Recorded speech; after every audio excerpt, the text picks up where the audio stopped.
Oh hey, it's after hours at Cinemassacre Video, and I'm putting in a little overtime to talk more movies. But first, a word from our sponsor. Imagine a world of explosions, metal, and madness. Imagine it all free in the palm of your hands. Imagine a world of tanks blitz. It'll blow you away. Join this cross-platform, free-to-play, team-based MMO dedicated to friend combat. Drive over rough terrains and explode or snipe your enemies. Play online in real time and control over 370 tanks that are either ripped from history or from franchises like Warhammer 40,000 and Mad Max Fury Road. And if you're getting into the Halloween season, you'll enjoy their Halloween event, The Way of the Raider. Complete missions, and you can earn gasoline and unlock levels that have rewards. You can get the post-apocalyptic tanks, the Annihilator and Spike, collectible avatars, camouflage, profile backgrounds, credits, and boosters. This event will be available in the new Burning Games and Mad Games mode. Join over 120 million other players and download World of Tanks Blitz via my links below to get a 7-day premium account. You'll also get a Tier V American Medium Tank, Super Halloween Camouflages, Pumpkin Mayhem, and Spooky Web. So gear up, strap in, and enter World of Tanks Blitz today.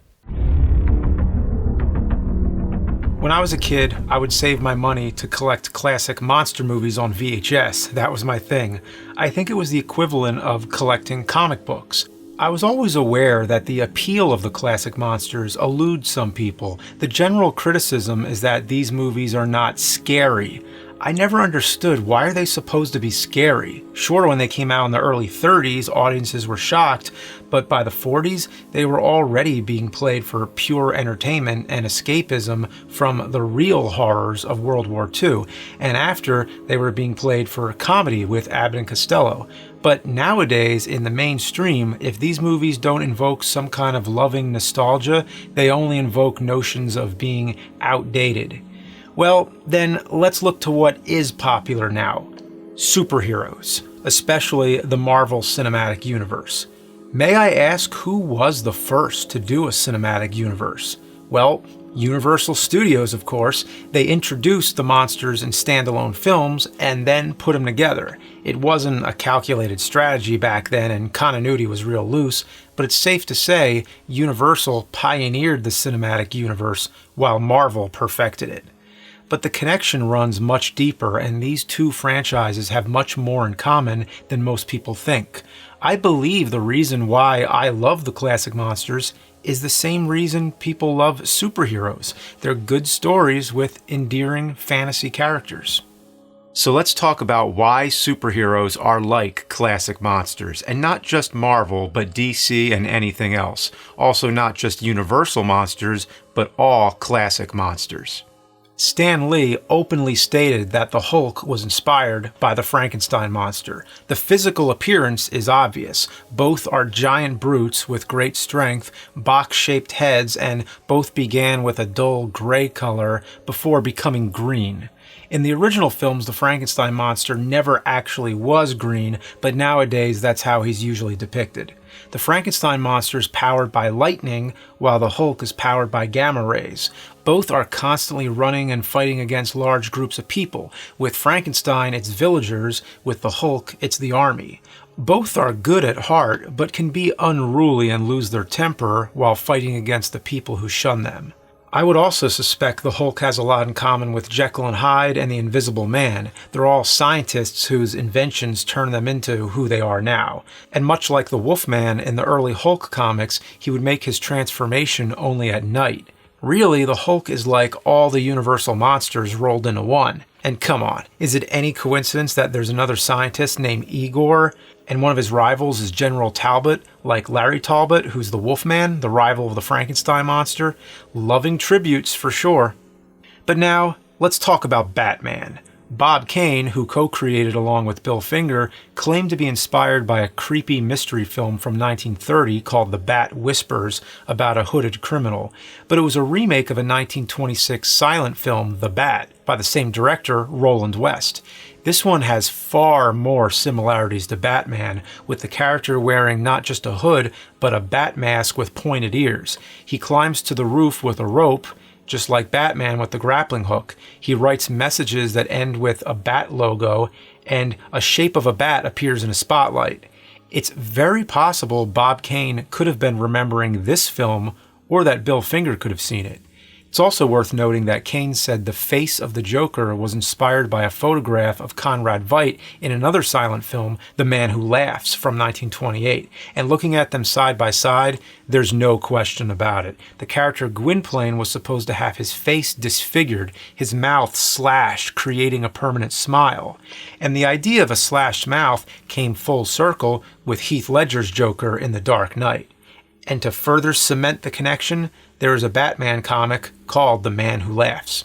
The movie was a product of Universal, based on a novel by Victor Hugo, who also wrote The Hunchback of Notre Dame, which was also made into a film by Universal, so it kinda, sorta, in a distant way, puts the Joker in friendly company with the Universal monsters. In Tim Burton's Batman, it seems likely that Danny Elfman, who composed the score, drew some possible inspiration from the score of The Wolfman.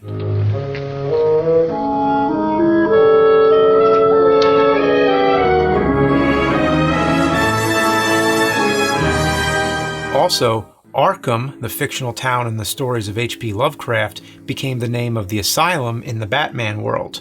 Horror literary sources is the same thing that served as the basis for the classic movie monsters, so it all came from the same place. So if both Batman and the Hulk drew so much from classic horror, it's safe to speculate many other superheroes do too.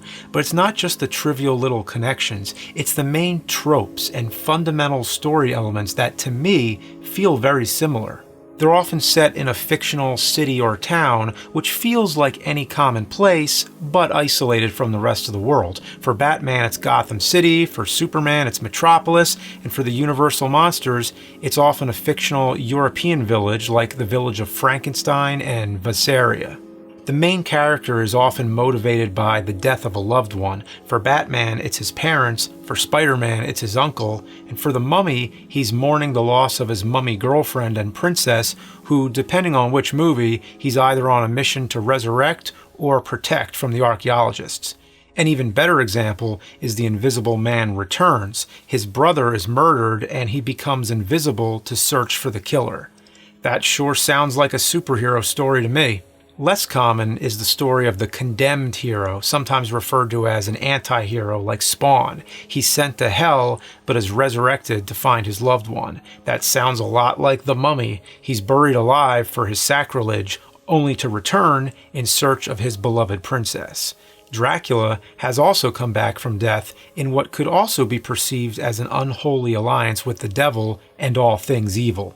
Every hero has an origin, an incident when they get their powers, which is often by accident. Peter Parker is bitten by a radioactive spider, he becomes Spider-Man. Larry Talbot is bitten by a werewolf, he becomes the Wolfman. Lots of times it's because of a scientific experiment, especially in the case of the villains. Dr. Octopus began as a nuclear physicist using mechanical arms, but a radiation leak fused the arms to his body and drove him insane. Dr. Jekyll invents a potion that separates the good and evil sides of human nature, and Jack Griffin invents a formula that turns himself into the Invisible Man. Then the character always has to get accustomed to their new power and decide how to use it. As we all know from Spider-Man, with great power comes great responsibility. The Hulk finds himself at the crossroads of this moral dilemma. There's times when he's trying to find an antidote to turn himself back into Bruce. That's exactly like the plot of The Invisible Man. He wants to turn himself visible again, but then the Hulk starts to prefer being the Hulk. He says he hates Banner's weak body. Likewise, the Invisible Man starts to like being invisible and abuses his power. Power! Power to rule! To make the world grovel at my feet! When the Hulk turns back to Bruce, his reasoning also comes back. He feels responsible for what he's done, so he has his friend Rick Jones lock him in a cement chamber under the sea. In this same way, Larry Talbot is looking out for the safety of others and has people tie him up or lock him in a cell every night there's a full moon. It's these noble acts that make the Wolfman somewhat a hero, especially in Frankenstein Meets the Wolfman, when the newly energized monster gets up in the last act and begins to attack. It seems as if a part of Larry might still exist in the Wolfman when he gets up and saves them from the monster. The movie Unbreakable famously points out many of the comic book tropes, such as the hero's immunity. Bruce Willis's character survives a train crash that kills everyone on board except himself. Right on point, in Man-Made Monster, Lon Chaney Jr.'s character survives a bus that crashed into a power line and electrocuted everyone to death except him. He's immune to electricity and is known as Dynamo Dan the Electric Man. That is a superhero name if I ever heard one. In Unbreakable, the villain, Mr. Glass, takes a special interest in the hero, which is part of his dangerous obsession. In Man-Made Monster, a scientist exploits Dynamo Dan for his electrical immunity, ramping up the wattage until he's a glowing, zombified instrument of destruction. But his nobility remains, and he uses his powers to fight back against the scientist. I'm telling you, that's some superhero stuff. There's often a secret lair, like in Batman. On the surface, he has an elegant mansion, but underneath is a cave full of computers, vehicles, and bat gadgets. Likewise, the Phantom of the Opera hides underneath the elegant Paris Opera House, where he has a labyrinth of caves that he makes his secret dwelling and main base of operation. Then there's the fact that the character always has a double life: Batman and Bruce Wayne, Superman and Clark Kent, and Peter Parker and Spider-Man. They don't let the public know they're one and the same. Such is the case with Dracula, who socializes openly in public, even sometimes going by the false name Baron Latos. Even with Jekyll and Hyde, in the original book, it's kept a secret they're both the same person until the end. Even Frankenstein, before his name became infamous as the man who created a monster, worked in secret. In the original movie, he's the son of a baron and is celebrated by all the villagers. After all, the town is named after him. It's a lot like Bruce Wayne, who's kind of a celebrity, always in the spotlight, but nobody has any idea what he's really up to. The interactions with family members, friends, and love interests are important too. Spider-Man, for example, often has a girlfriend, and he's always conflicted on how, when, and if to tell his secret. In The Wolfman, Larry has the same dilemma, his main concern being her safety. He knows he can't get too close to her because it puts her in danger, but he doesn't know how to tell her. The unmasking is always a precious moment, one that I think has been cheapened with all the recent movies. I guess if you're going to pay Robert Downey Jr. so much money, I suppose it makes sense you want to show his face as much as possible, which is the reason I speculate for how little he actually wears the Iron Man mask. Am I right? Does it not seem like in recent years the superheroes are always running around unmasked? Well, it may have been a similar case with the Phantom of the Opera. Lon Chaney's face looked so amazing and so much work went into that makeup that they had the Phantom show his face for more than half the movie. The cape has always been a typical convention of the superhero's costume. It's a great way to show motion and serves as a symbol of power and notability. The cape is as synonymous with superheroes as it is for Dracula. If Dracula and Batman were walking side by side, they would look so similar, yet at the same time so distinct. The power of flight has always been important. While superheroes have all different methods of flight, so do monsters, as Dracula turns into a bat. It's obvious that both Batman and Dracula have a thing for bats, but often superheroes, monsters, and horror villains all have their spirit animals. Sometimes that symbolizes who they are. Catwoman obviously is all about cats, the Penguin is all about penguins, and the Wolfman, of course, is a wolf. In the movie The Black Cat, the devil-worshipping Karloff character always has a cat around, an ominous figure of superstition. In The Raven, Lugosi's character admits the raven is a symbol of death and states that death is his talisman. There's also the popular notion that characters from a bygone time period still live. The ancient ones walk among us. For example, Thor comes from Norse mythology, and the idea of him walking around in modern society like a fish out of water is an appealing concept. It's the same case as the Mummy. He's linked to the gods of ancient Egypt, and Dracula came from a royal family lineage. His crumbling castle is the only reminder to his ancient past. But now he walks in modern-day London for fresh prey. One big cliché is there's always a powerful object or substance that the villains are after, and if they get it, It would give them the power to rule the world. It's also the plot of all the Indiana Jones films. But look back to the Universal films like The Invisible Ray. Karloff's character is looking for a mineral called Radium X, and in Invisible Agent, the Nazis are trying to get the invisibility formula, which would make them unstoppable. But the main character, a US spy, turns himself invisible to fight against the Nazis, which definitely fits into wartime superhero stories. The characters all have weaknesses. With Superman, it's kryptonite. With Dracula, it's crosses and wolfsbane. And with the Wolfman, it's silver. The villain always has a big plan. Like the Joker, he has traps in place. Almost everything is part of some coordinated scheme, just like the Phantom of the Opera. He's got that whole opera house by the balls. He can drop a chandelier, disappear into a secret passageway, and if you try to follow him, he's got traps everywhere. Also, the villains tend to send ransom messages and put their names on it. Like the Phantom of the Opera, it's the same exact thing. He sends the opera managers those ransom messages and puts his calling card out there, the Phantom. Every villain has a calling card. Sometimes the hero and villains start out as close friends, such as Magneto and Xavier in X-Men. It's like Frankenstein and Dr. Pretorius, who were both pursuing the same scientific experiments, but now find themselves at odds. I won't do it. I expected this. But I think the best nemesis scenario is the Black Cat, where the two kings of horror, Lugosi and Karloff, clash together. Their characters used to be friends, but then World War I ripped them apart, and now they're bitter enemies. The villain usually has a less famous assistant or henchman of some kind, whether it's Bob from Batman '89 or Renfield from Dracula. It's a common convention. Or the mastermind is somebody like Lex Luthor, who uses another character to carry out his plan. It's the brain and the brawn. That's what they were always doing in those mummy movies. It was the ancient priests who always used the mummy as their weapon of vengeance. And in Son of Frankenstein, it's Igor who's the mastermind, using the monster as his tool. Then there's the villain team-ups. Bunch of different villains, they get together and form a plan to fight against the superhero.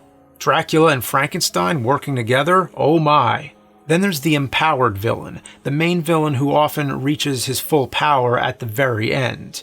As shown in the first Iron Man film, Jeff Bridges has no powers of his own until he gets into the Ironmonger suit at the very end. In Ghost of Frankenstein, Igor is the main villain, and in the final scene, his brain is transplanted into the monster's body, where he boasts with power and acts out his true evil intentions.